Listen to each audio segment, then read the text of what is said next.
Mabagal ang daloy ng trapiko sa Almeda Highway sa Naga, Camarines Sur. Baha kasi sa kalsada dahil sa malakas na pag-ulan. Tuloy-tuloy raw ang pag-ulan doon ng 2 oras, kaya mabilis na binaha ang lungsod. Ganyan din ang eksena sa Lipa, Batangas.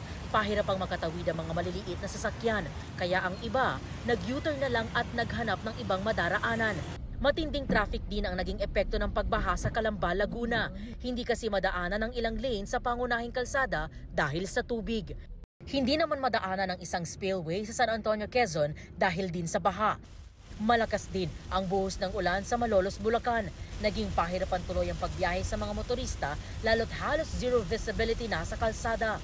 Bumagal din ang daloy ng trapiko roon. Ayon sa Pag-asa, pinaghalong epekto ng trough ng low pressure area at hanging habagat ang nagpaulan sa Southern Luzon. Localized thunderstorm naman ang nagpaulan sa Bulacan.